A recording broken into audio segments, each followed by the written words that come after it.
Yo guys, welcome back to my channel. Today we're going over 5 essential tips to get whitelisted for any NFT project. Now this is only becoming more and more important as people enter the NFT space.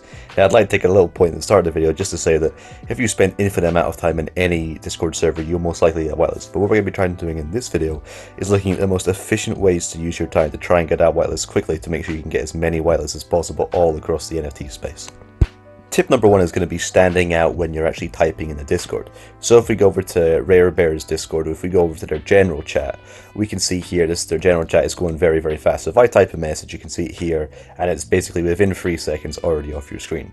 So it's very hard for a moderator, if they're looking at general chat, to actually see you. And generally I find that moderators tend to stay away from general chat because it's just full of a bunch of people spamming messages which aren't actually meaningful conversations.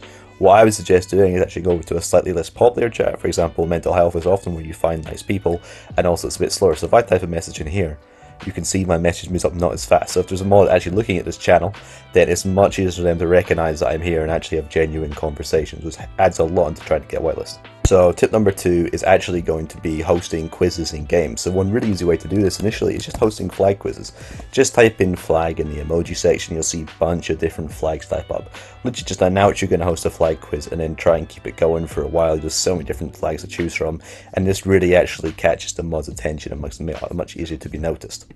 Another thing I like to do is actually a word search. And it is actually much simpler to create than you think. You just go onto a website, I'll link it in the description, and you paste in a bunch of words you want to use, and you just click on create wordsheet. And what I suggest doing is choosing words that actually relate to the NFT project. For example, naming the founders, naming some of the sneak peeks, and this just really makes it like you've put in a lot of effort, but actually it's very simple to do, and it's something a lot of people don't actually do. Number 3 is going to be Discord Nitro. Now it costs around about $10 a month, which is a little bit costly, but I think if you manage to even get one NFT from this will automatically pay it back itself for years to come. So what Discord Nitro allows you to do is actually create a server profile. So for every different server you're in with all the different whitelists you're trying to get, you can go edit server profile, and you can change your avatar to one of their sneak peeks, and you can also change your name. And what this does, it just makes you stand out a little bit more. It shows you're a bit more dedicated to the project and you're advertising it to everyone around you, and it's just something some of these projects like to see. Now it doesn't help too much, but just a little extra edge can sometimes be the difference. Tip number 4 is going to be about voice chats. Now there's 3 main benefits to voice chat. The first main one being the fact that let's say you're in the server and you're chatting away. Let's say you're in general chat, or you're in mental health, you're in crypto. If a mod isn't actually moderating one of those channels, then all the time you put in there will not really be noticed. So I think one of the best things to do is within VCs, your name is constantly displayed along with your profile picture. So it makes it really easy for you to stand out and constantly be seen, even if the mod actually isn't the channel you're constantly talking in. Another benefit of VCs is that it's actually quite fun.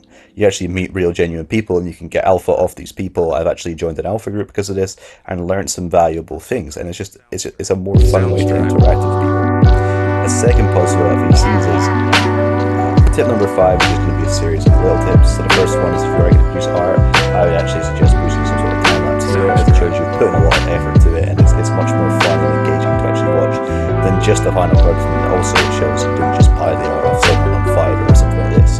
I'd suggest getting in early, for example, invisible friends.